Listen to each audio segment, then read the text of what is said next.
അപ്പൊ ഇതുപോലെയുള്ള പ്ലേറ്റുകൾ നമുക്ക് നിർമ്മിക്കാൻ പറ്റും. അതിനെന്താ വേണ്ടത്? ഈ അട്ടക്കടലാസ് വേണം, ഇതുപോലെയുള്ള ഇലകൾ വേണം.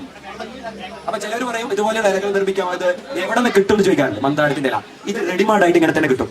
നിങ്ങൾ എന്ത് ചെയ്യണം? വാങ്ങിച്ചാൽ മതി. അപ്പൊ ഇതിന്റെ ചെലവ് ഞാൻ പറഞ്ഞുതരാം. എങ്ങനെയാണ് ചെലവ്? ഇത് 1 രൂപയ്ക്ക് വാങ്ങിക്കാൻ പറ്റും. എത്രയാണ്? 1 രൂപ. ഇതിന്റെ അട്ടക്കടലാസിനും 1 രൂപയുള്ളൂ. അപ്പൊ എത്രയായി? 2 രൂപയായി. ഇനി ഇതിനെ ഒരാള് നിങ്ങൾ വന്നതിൽ നിർമ്മിക്കണ്ടേ? ആൾക്ക് ഉറക്കെയാണ് 1 രൂപ അയാളുടെ കൂലി വേണ്ടേ? നിങ്ങൾക്ക് പൈസ വേണ്ടേ? അപ്പൊ 1 രൂപ കൂലി. ഇനി ഇതിന് കറണ്ട് വേണ്ടേ? അതിന് 1 രൂപ. മൊത്തം എത്രയായി? ഇത് നമുക്ക് 5 രൂപയ്ക്ക് കൊടുക്കാം, 6 രൂപയ്ക്ക് കൊടുക്കാം. ഡിപ്പെൻഡ് കസ്റ്റമർ ഇഷ്ടപ്പെടുന്ന അനുസരിച്ച്. ഈ പ്രോഡക്റ്റ് ഇതുവരെ കണ്ടിട്ടുണ്ടോ?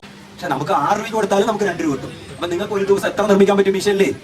1 മിനിറ്റിൽ ഒരെണ്ണം. അപ്പൊ 60 മിനിറ്റ് ആണല്ലോ 1 മണിക്കൂർ. 1 മണിക്കൂറിൽ എത്ര എണ്ണം? 60 എണ്ണം. അപ്പൊ 8 മണിക്കൂർ നിങ്ങൾക്ക് പറ്റും. ചിലപ്പോൾ നിങ്ങൾക്ക് 4 മണിക്കൂർ വർക്ക് ചെയ്യാം, 5 മണിക്കൂർ വർക്ക് ചെയ്യാം. അത് നിങ്ങളുടെ ആരോഗ്യ സ്ഥിതിക്ക്